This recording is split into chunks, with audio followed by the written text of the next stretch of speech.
Hello. Thank you so much for that incredibly warm welcome.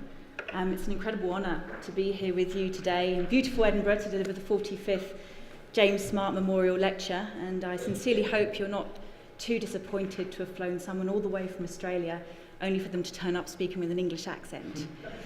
For many, myself included, Australia can seem a long way away, both geographically and in terms of its relevance to the Scottish experience. But I believe there are many benefits to thinking about policing here and there, and much we can learn from each other. So today I would like to talk about the challenge of building learning organisations in policing. And now let me be clear, I've got more questions than I have answers. And to skip to the end, I'm not really entirely sure where we're heading with all of this, which in itself, of course, is characteristic of the challenge of police leadership. Most of the time, we actually don't know where we're going in leadership. And one of our greatest hurdles in policing is admitting that to ourselves and to those that are looking to us to show them the way. Harvard leadership scholar Ron Heifetz calls it the art of disappointing people at a rate they can absorb, which is something I hope I can do for the next 40 minutes or so. So apart from disappointment, feeling disappointed, what else can you expect from the next 40 minutes from me? Well, my aim is to sketch an impressionist landscape of learning organisations, point out some of the more interesting features along the way, and allude to some of the choices that we have. My perspective is naturally Australian, my examples are inevitably Australian, but my intention is really to provoke a shared conversation about how our profession evolves. In doing so, I hope very much to meet the vision of the James Smart Lecture Series as a means to promote and widen the deepening of thought in policing. I should start by giving you a little bit of broader context about my perspective. So I work at the Australian Institute of Police Management, which is sited on Sydney's glorious harbour shore, in the suburb of Manly, which has the strapline 7 miles from Sydney, 1,000 miles from Care. But it's actually about an hour in a cab from the airport. It's a very special place to work, and it provides a physical and a metaphysical retreat for police and public safety leaders from around Australia, New Zealand and our region. We have great reciprocal relationships with our colleagues in Canada, the US and of course the UK. We've worked building leadership capacity in places like the Middle East and across the Pacific.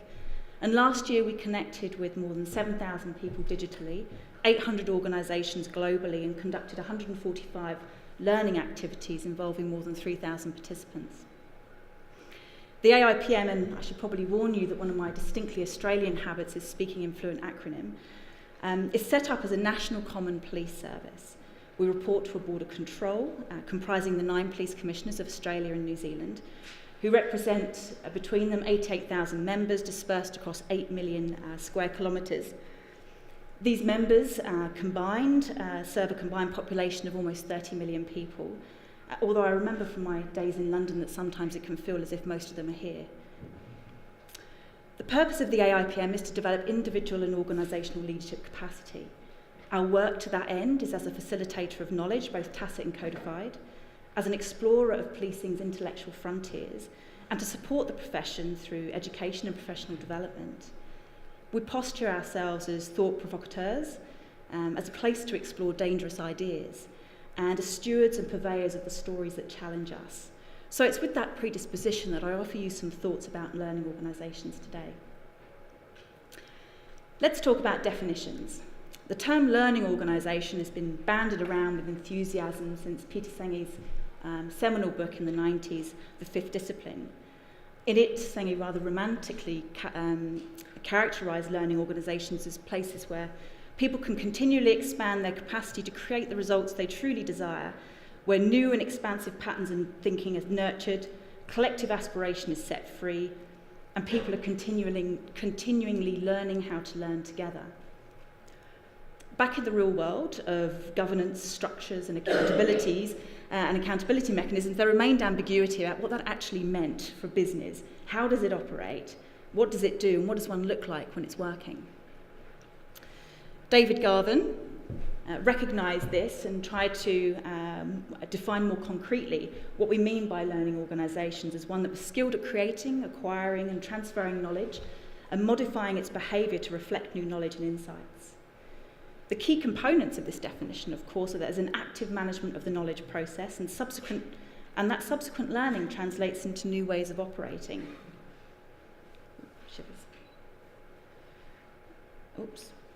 Consequential organisational transformation is then a really important part of what it means to be a learning organisation, which is perhaps why universities, skilled as they are at creating, acquiring and transferring knowledge, would not, I think it's possibly safe to say amongst friends, be routinely characterised as learning organisations.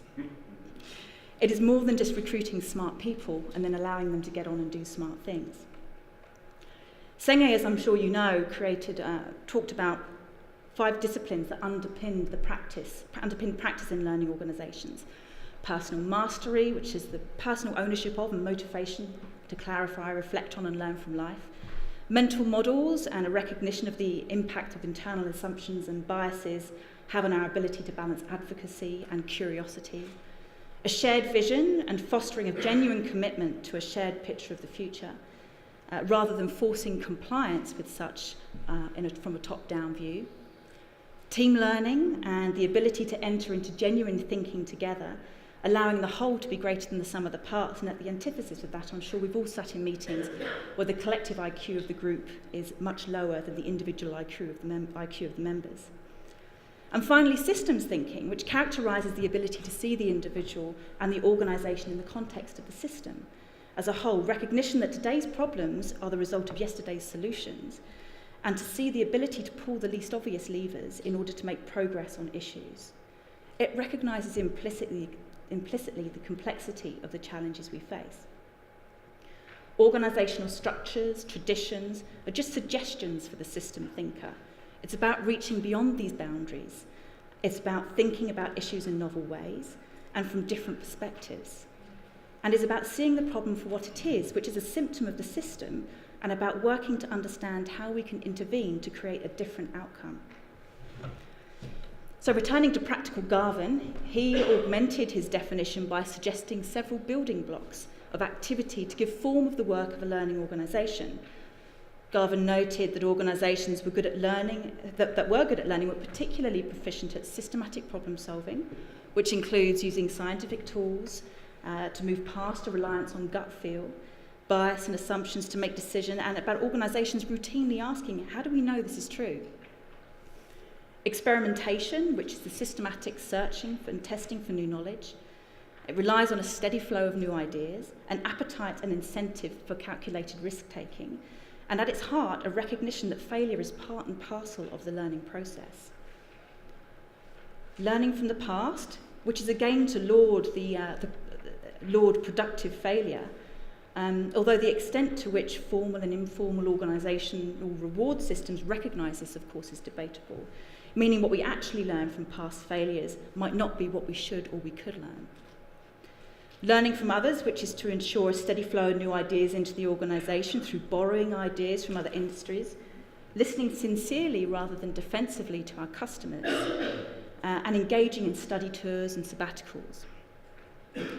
And transferring knowledge, which is the mechanism by which knowledge is shared. Now, most organisations have much better communication mechanisms than we believe. You just have to start a salacious rumour and to see how long it takes to come back to you.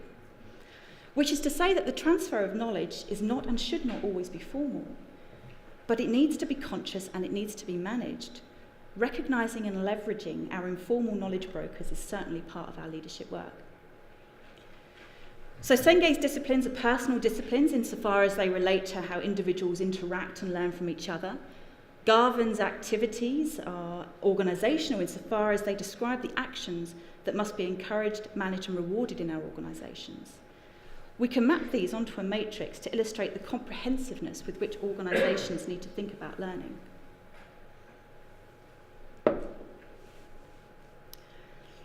Garvin's activities give form to Senge's practices or principles, but doing one set without ensuring it maps across to the other set is not going to get us to the place where people continually expand their capacity to create the results they truly desire, where new and expansive patterns of thinking are nurtured and collective aspiration is set free.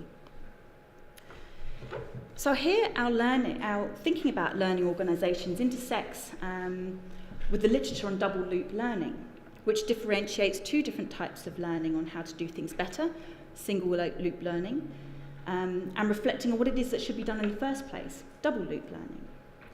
Double loop learning gets us to observe and question the underlying theories of action that drive our decisions to act a certain way. It allows us to explore the tension between doing things better and doing better things. In our policing context, between what works and what really matters. Double loop learning is also about action. It is the one thing to have these insights and revelations, but they mean nothing unless we change our behaviour as a result. To this end, there are parallels too with the reflective practitioner, based on Kolb's experiential learning cycle. Here, the practitioner is only truly reflective if she or he makes sense of why they behave in a given way, and then commits to trying new things in the future. Both these things share a spirit with systems thinking, and in that the question we ask ourselves to prompt double loop learning and reflection is what's really going on here? Now, there's more than a hint of this type of thinking in problem-orientated policing, of course, so we, in many ways, are already well versed in the mechanisms of double loop learning. And reflective practice, of course, is the mainstay of many recruit training programs, as well as our own leadership offerings at the AIPM.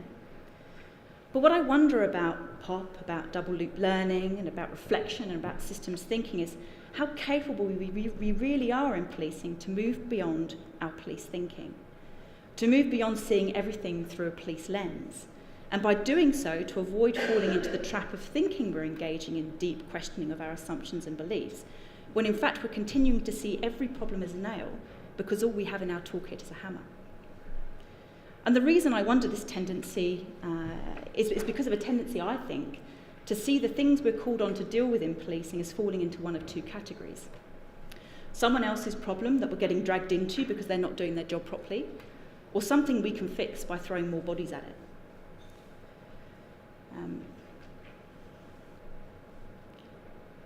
Let's explore a couple of examples here. Let's take the high number of mental health incidents that police officers are called to regularly. There's some evidence that as many as 30% of calls to police involve some mental health element. And there's long been a discussion in policing about how we can extricate ourselves from the more time-consuming elements of this. The received wisdom is that police engagement with people with a mental illness, especially that which doesn't involve a crime, is a result of health, social services, or some other department not doing their job effectively, not caring effectively for people in the community. And there's certainly some truth to this, of course. So the resulting policing solution is to clearly demarcate the police response, so that even the more recent laudable work in New South Wales, looking at police dealing more intelligently with persons with a mental illness in crisis, there's a heavy dose of just get them to hospital as quickly as possible, and then it's up to health, who frankly have to pull their socks up. Now, there's some sense in this approach from a police perspective, but it's not a systems thinking approach. We continue to see our role in the same way as we've always seen our role, albeit more streamlined or with better communication with our partners. We tend not to ask if there's another way we can view this challenge. A second issue highly salient in the Australian policing context at the moment is the low level of female retention and advancement in policing, against a backdrop of investigations into hypermasculine cultures, stories of gendered bullying, harassment and discrimination in the workplace. And we routinely categorise this as the fault of the women, of course. They're not putting themselves forward for promotion, and without more women, how can we expect the culture to change? We fix the problem by throwing more bodies at it, female bodies. Our solution is to create leadership pathways for women, all-women selection panels, and to set targets and quotas for management positions. But we still recruit women in the same way we always have. We still promote people based on the same criteria of suitability and success. And beyond some arm-wavy argument about women being good for organisational productivity or optics for our communities, we really don't know why we want more women in the police service, and we really can't articulate why we might want to think about the issue in a whole different way. We don't ask ourselves what's really going on here. The pressure to be policey is immense. It always was, and unless we learn to question some of those underlying assumptions and shape the view of our stakeholders to buy us space to be able to do that, it always will be. Being held captive to a set of tools that we currently have available to us holds our organisations back from experimenting with different ways to influence the system. and from transforming in meaningful ways. My husband and I have a series of favourite 80s phrases we like to play bingo with when we're watching sports personalities being interviewed on the television. It's a game of two halves. I'm over the moon, I'm sick of the parrot.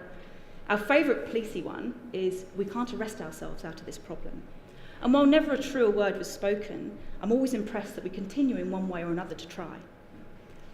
Okay, so that might not be entirely fair, but we do continue to address complex problems by doing policey things. Probably, I hear you say, because we're the police.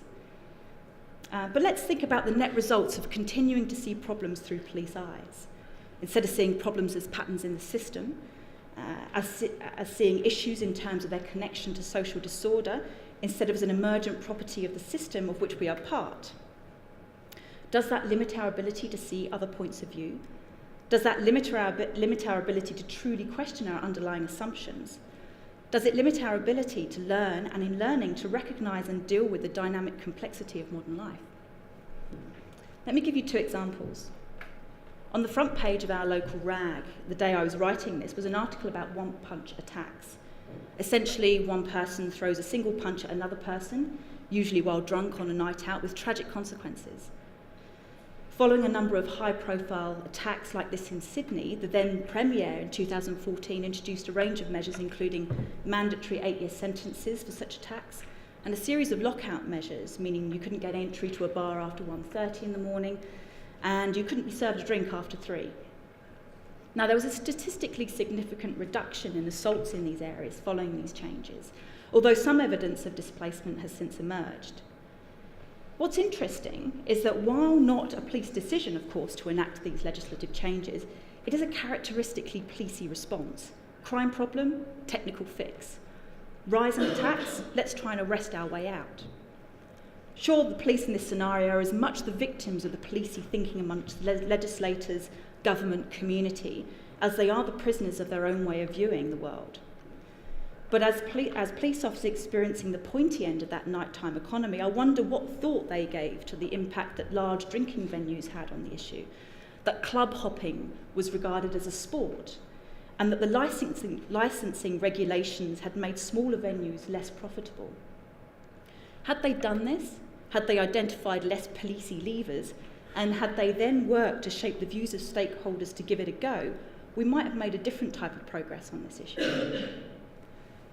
Second, you may know that same-sex marriage was signed into law in Australia on the 8th of December this year, legalising, amongst other things, the formal recognition of love between same-sex couples. Finally, I might add. But not so long ago, same-sex intimacy was an offence.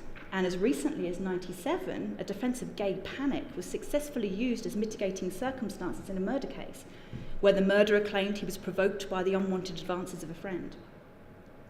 What's interesting is that in a relatively short period of time, our framing of the issue has shifted from a problem of social disorder to a recognition of it as a celebrated part of social variance.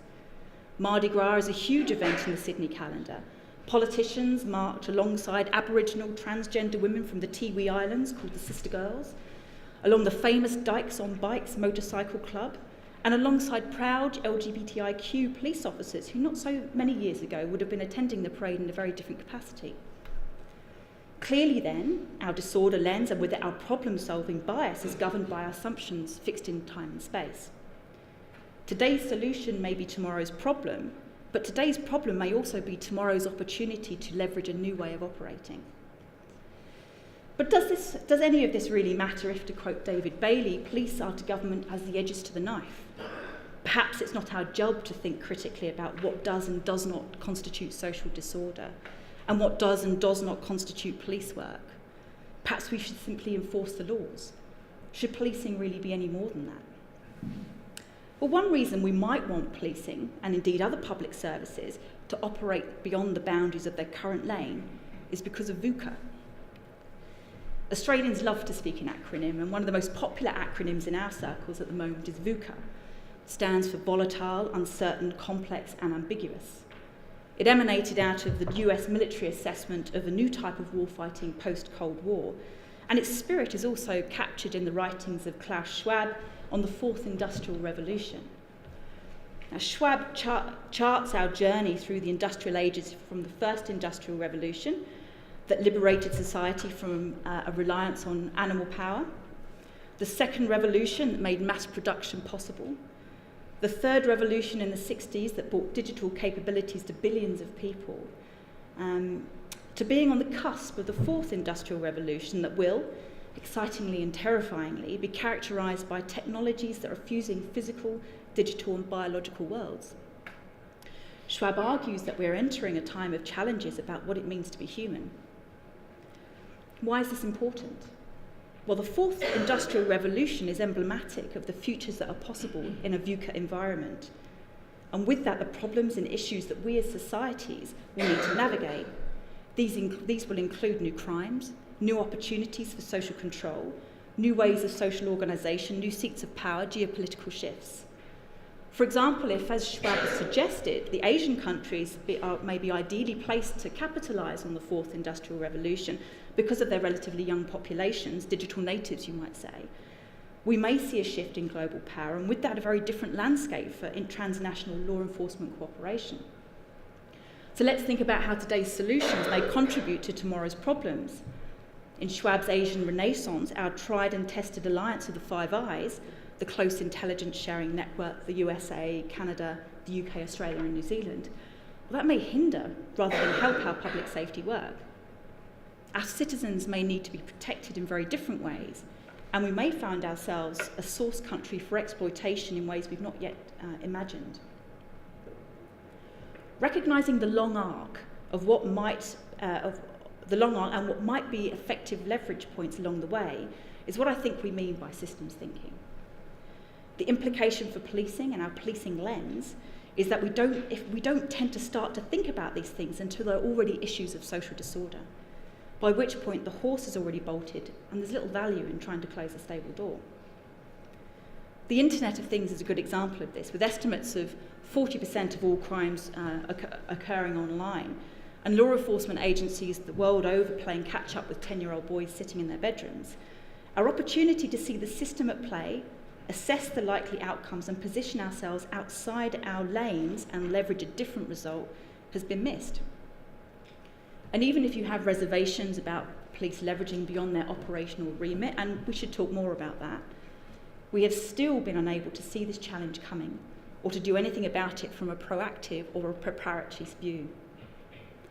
And I wonder whether this is in part because of a set of deeply held assumptions about what it means to be a police officer.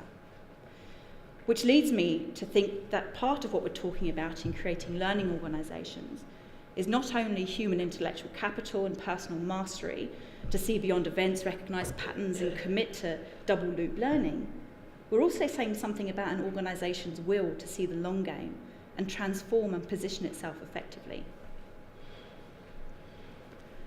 Here the learning organisation literature intersects neatly with another body of work on organisational agility.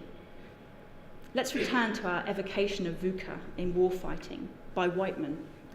So Whiteman draws on the work of organisational transformation scholar Oscar Mink to suggest that in dealing with VUCA, it becomes necessary to structure organisations in such a way that will meet the challenges presented by the environment. Now, at first blush, that's a statement of the blindingly obvious, but I think it bears closer examination when we consider the structural suitability of policing to learn and adapt in the face of VUCA, which is to say our police organisations' ability to be true learning organisations. There is much that links the essence of learning organisations and organisational agility. Agile organisations are characterised by an ability to sense subtle changes in the internal and external environment, to make countless small adaptations in response.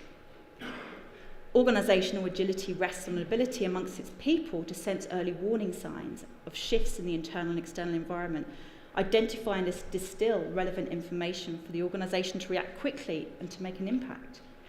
In terms of learning and learning leading to organisational transformation, agility and learning go hand in hand. Organisational agility rests on organisational flexibility and adaptability, but it's powered by its people's thoughts and behaviour. Organisations must provide an enabling environment that encourages people to contribute their unique skills, expertise and experience their tacit knowledge, and they must be alive to the need to transform as a result. They must have cultures that value different ways of thinking. They must have systems that recognise complexity, experimentation, and the ability to shift from subsequent learning. And they must have a leadership that recognises its role as being to facilitate this. Instead of posing a set of ideas from the top down, be able to give others in the organisation the freedom and the cover to feel their way into new ways of operating. So if I might offer a definitional mashup from the intersecting work that we've explored so far, I suggest that when we're talking about learning organisations, we're looking for organisations that employ learningful practitioners wrapped in cultures, systems and leadership that enable, encourage and enact new ways of thinking, innovation and creative potential. Now, I don't know about you, but that doesn't sound like any police organisation I know. And I'm not the only one feeling sceptical. Filsted and Gottschalk were similarly negative their assessment of the Norwegian police, although I think we would both agree that because we're not currently there doesn't mean it's impossible to get there. So to quote 90s indie duo Carter the Unstoppable Sex Machine, let's at least dream the impossible dream. What will it take us to get there? Well, in fact, whether by accident or design, there's plenty of learningful activity going on in policing. For example, the evidence-based policing movement and research into what works for whom and why. In academic practitioner consortiums such as SIPA, or in bilateral relationships between police and universities, including in Australia, one force handing over all its data to a university explicitly so they can go fishing and looking for patterns. In post hoc reviews of successes and failures to identify organisational learnings and, less helpfully, typically also who to blame, and in much of the professionalisation work being done by the College of Policing. Now, these are all changes that provide opportunity for learning and transformation if that opportunity is taken. I want to hover on the work of the College of Policing for just a moment, and I hope you'll forgive me for doing so here at SIPA. I've been reflecting on my observations of the college over the last few years, which I confess have gone from incredulous to impressed. Much of what the college is doing or encouraging or eliciting seems to be in the service of building learning organisations, although I'm not sure that they would recognise or characterise it in this way. Their knowledge work has the potential at least to encourage policing to do things better and think about doing better things. Standards are developing out of a knowledge base, not out of a historical set of what we do and why we do it. Ownership of professional development is being transferred from the individual to the individual from the organisation. And the education qualifications framework provides a mechanism to encourage and value this sort of development, with the hope that ultimately this will lead to different ways of thinking about police work. The direct entry scheme, the advanced practitioner programme and Police Now all have the potential to attract and retain smart people and to value their different ways, different contributions to the profession explicitly. And of course, the leadership review and subsequent changes in thinking about the role of formal leaders in the police has the potential to shift systems and cultures to enable our smart people to contribute ideas and set directions instead of just being told what to do. Now, there are similar efforts in other jurisdictions, of course, all at varying stages of development. So in one assessment, we may say that we are inching toward a more learningful profession. But this work is not characterised as building learning organisations, and as such, it's not zipped together as a coherent whole. Now, on the one hand, that may not be a problem. In fact, labelling this activity as such might be counterproductive. Although, on the other hand, I wonder if we do not recognise these efforts as moving toward learning organisations, how will we recognise the need to trip into double-loop learning and measure our success in relation to this? Will we recognise and enact systems thinking? And will we recognise the importance of transforming ourselves and our organisation as a result? Can we be a learning organisation if we do not have the conscious shift toward being one? Or will we end up with a piecemeal approach of some of Sengi's disciplines and some of Garvin's activities and not quite get there as a result? So we're back where we started, asking the question whether we can build learning organisations in policing. And in dodging the question one more time, I think my response has to start with recognition that we may not want to. This is a choice we have to make. We might be quite comfortable operating in our lane, playing the policing equivalent of hitting the hamster on the head with an arcade, and dealing with symptom after symptom. We're structured for that. We've gotten really good and more effective at doing that over time. And that may be all our societies and our politicians want us to do.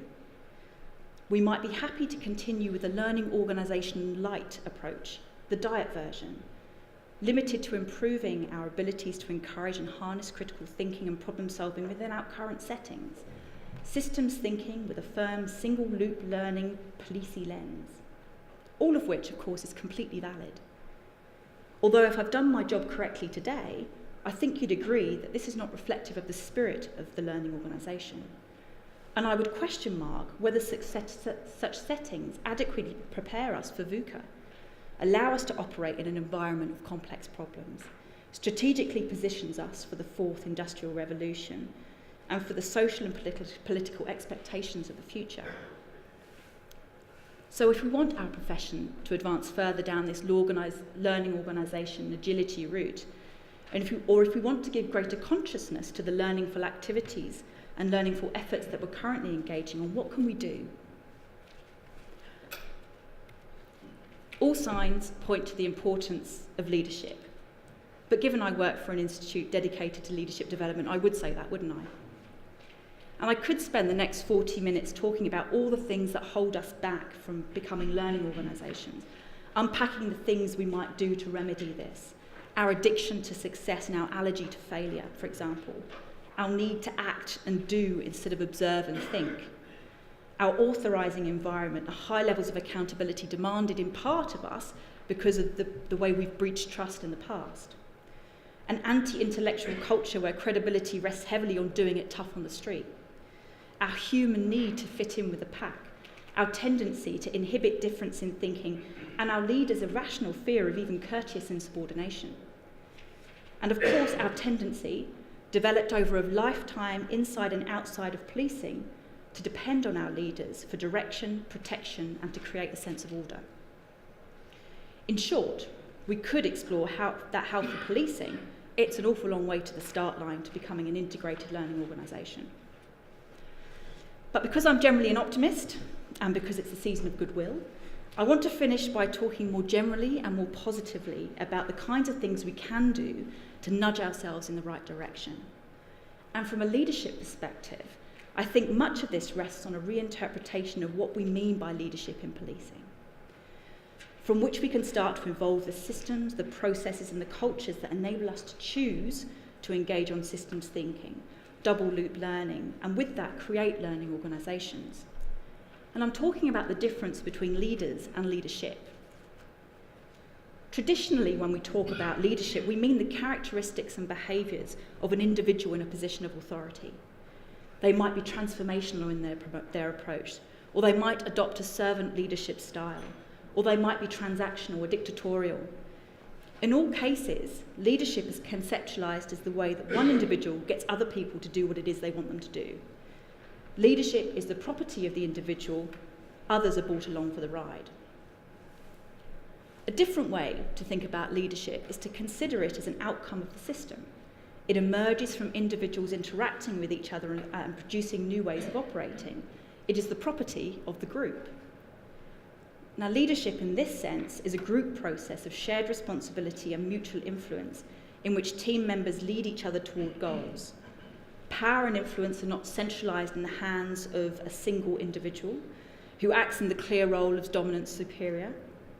And there is a reliance on the informal influence exerted up, down, and across by others in the team. Now, this second interpretation of leadership is sometimes called shared leadership, and it's characteristic of the kind of work we need to do when we don't know what we're doing. Like, for example, when we're dealing with dynamic complexity. Like, for example, when we're operating in a VUCA environment. Like, for example, when our leaders are feeling less of the déjà vu and much more of the vujardé. And like, for example, we need to operate if we're going to create agile, learningful organisations that can sense, response, and adapt to the system in which they sit. This type of leadership, and it may come as no surprise to you, can be challenging for hierarchical organisations that are wedded to individual notions of leadership that revolve around power and control. And where individuals are rewarded for using power and control effectively with even higher office. there is a vested interest in retaining command and control if you've gotten to the top that way yourself. And even more so if you know that ultimately it's going to be your head ceremoniously placed on a spike when the wheels come off. Yet shared leadership is associated with high performance and greater success in complex situations. Command and control simply doesn't cut it when you're dealing with complexity, because the interconnectedness and the volatility involved would vex even the most accomplished of technical experts. I say you do is only useful if you know what it is you've got to say. And in complex environments, we need more intellectual grunt than one person can provide. And we therefore need to work inside and outside of our organisations to create an environment in which people give of their ingenuity freely. So where to from here? Well, as I telegraphed at the start, I'm not really sure. Certainly policing has some decisions to make. And if the profession chooses to embrace the learning organisation, then I would suggest that there is a need for someone to hold that story arc and to keep the profession honest about the extent to which it's engaging in deep double-loop thinking about its assumptions, systems thinking about symptoms, and embracing novel ways of thinking about other things. And as I've said before, we've seen pockets of this, and that's encouraging. But learning is easily derailed. So these are opportunities that need to be seized upon lest they remain piecemeal while the bureaucratic beast grumbles on. Perhaps there's a role here for collectives like SIPA, perhaps for professional bodies like the College of Policing, and perhaps it's for our respective governments. For me, of course, there's a role here for leaders. Because I think if leaders can focus less on being leaders and more on creating leadership, we can start moving towards the cultures and systems that we need to foster learning, transformation, and agility as a result.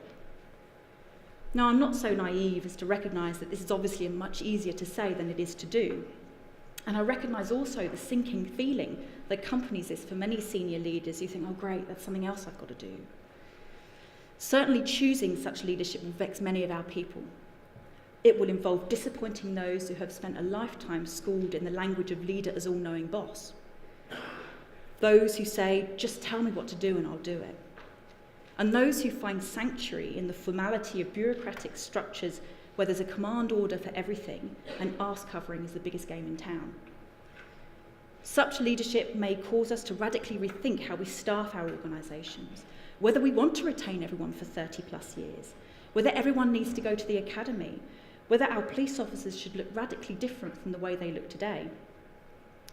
And it would almost inevitably lead us to start thinking very differently about our position in the system, perhaps with a conscious shift upstream, to tackle complex problems as multi-agency flash teams, for example, instead of retaining our organisational boundaries, funding and policing KPIs, which in turn would undoubtedly vex our political stakeholders and their community investors, who despite our efforts to build organisational legitimacy, remained a bit suspicious of policing, its motives and its ability to reach. Which all starts to sound a little bit like the elephant we don't want to eat, even if we do it one bite at a time. So let me finish by relaying some advice that a colleague gave me as I attempted to balance my idealism with a heavy dose of realism around this issue. Not every change we make has to be grand. It could be as simple as choosing to listen instead of providing advice in that encounter with that next encounter with a subordinate, or choosing to invite different voices and left-field thinking into that meeting, or choosing to own that next stuff up and truly using it for its learning potential instead of only doing so after we've already put someone's head on a spike. But we do have to choose to make that change, and that undoubtedly will take courage. Thank you.